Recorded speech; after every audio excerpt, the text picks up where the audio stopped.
ಆ ಕೇರಳದ ತಿರುವನಂತಪುರಕ್ಕೆ ಬಂದ ಬ್ರಿಟಿಷ್ದೊಂದು F-35B ಲಾಕೆಡ್ ಮಾರ್ಟಿಂದ ಅದೊಂದು ಫೈಟರ್ ನಿಂತ್ಕೊಂಡ್ಬಿಟ್ಟಿದೆಯಲ್ಲ, ಅದೇನೋ ಈಗ ಬಿಚ್ಬಿಟ್ಟು ಪಾರ್ಟ್ ಮಾಡಿ ತಗೊಂಡು ಹೋಗ್ತಾರಂತೆ. ಕೆಟ್ಟೋಗ್ಬಿಟ್ಟಿದೆಯಂತೆ ಅದು, ಹೋಗೋ ಸ್ಟೇಜಲ್ಲಿ ಇರುವಂತೆ. ರಿಪೇರಿ ಆಗ್ತಿಲ್ವ?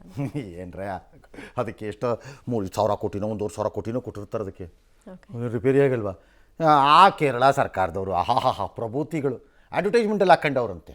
ಇದಕ್ಕೂ ಪಾಪ ಬೇಜಾರಾಗಿ ನಾನು ಹೋಗಲ್ಲ ಕೇರಳ ಬಿಟ್ಟು, ಅಷ್ಟು ಚೆನ್ನಾಗಿದೆ ಅಂತ ನಿಂತುಬಿಟ್ಟಿದೆ ಅಂತ ಹಾಕ್ಕೊಂಡಿದ್ದಾರಂತೆ. ಆಹಾ, ಏನು ನಿಮ್ಮ ದೌರ್ಭಾಗ್ಯ ರೀ, ನಿಮ್ಮ ಟೂರಿಸಮನ್ನು ಇದರಿಂದ ಪುಷ್ ಮಾಡಬೇಕಾ?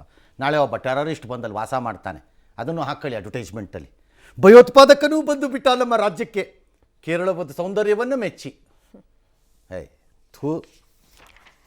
ದೇಶದಲ್ಲಿ ಉತ್ತಮ ಮಳೆ ಆಗ್ತಾ ಇದೆ, ರಾಜ್ಯದಲ್ಲೂ ಕೂಡ ಅಬ್ಬರದ ಮಳೆ ಆಗ್ತಾ ಇದ್ದು, ಉತ್ತರ ಕನ್ನಡ ಜಿಲ್ಲೆಯಲ್ಲಿ ಕೊಡಸಳ್ಳಿ ವಿದ್ಯುತ್ ಉತ್ಪಾದನಾ ಘಟಕದ ಬಳಿ ಗುಡ್ಡ ಕುಸಿತವಾಗಿದೆ. ಇನ್ನು ನಿರ್ಬಂಧ ಇದ್ರೂ ದೂದ್ಸಾಗರ್ ಫಾಲ್ಸ್ ಬಳಿ 21 ಪ್ರವಾಸಿಗರು ಬಂದಿದ್ದಾರೆ. ರೈಲ್ವೆ ಇಲಾಖೆ ಪ್ರಕರಣವನ್ನು ದಾಖಲು ಮಾಡಿಕೊಂಡಿದೆ.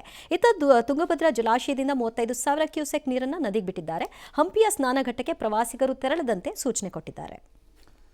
ರೈಟ್.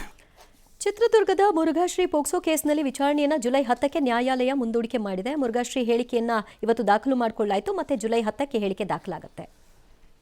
ಪುಣೆಯಲ್ಲಿ ಕೊರಿಯರ್ ಡೆಲಿವರಿ ಬಾಯ್ ಒಬ್ಬ ಬರ್ತಾನೆ, ಬಂದು ಪ್ಯಾಕೆಟ್ ಇದೆ ತೊಗೊಳ್ಳಿ ಅಂತ. ಆಕೆ ನನಗೂ ಪ್ಯಾಕೆಟ್ಗೂ ಸಂಬಂಧ ಇಲ್ಲ, ನಾನು ಆರ್ಡ್ರೇ ಮಾಡಿಲ್ಲ ಅಂತ.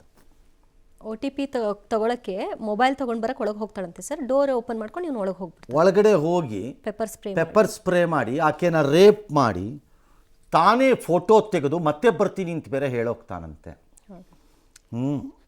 ಈಗ ಲೆಕ್ಕ ಹಾಕ್ಕೊಳ್ಳಿ ಯಾವ ಸ್ಟೇಜಲ್ಲಿದೆ ಅಂತ.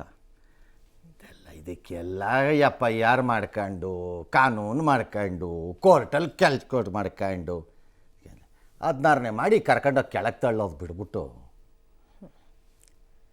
ಇಂಥ ಕಚಡಗಳಿಗೆಲ್ಲ ಸಿಕ್ಕಿಲ್ಲಲ್ಲ ಸರ್ ಅವನು ಎಸ್ಕೇಪ್. ಅದೇ ಸಿಕ್ಕಿದಾಗಲೇ ಕರ್ಕೊಂಬಂದು ಸ್ಪಾಟ್ ಇನ್ಸ್ಪೆಕ್ಷನ್ಗೆ ಸ್ಥಳ ಮಹಾಜರು ಮಾಡೋಕ್ಕೆ ಅಂತ ಕರ್ಕೊಂಬಂದು 16ನೇ ಮಾಡಿ ಕರ್ಕೊಂಡೋಗಿ ತಳ್ಳಿಬಿಟ್ರೆ ಆಗೋಯ್ತಪ್ಪ, ಕೇಸ್ ಖತಮ್.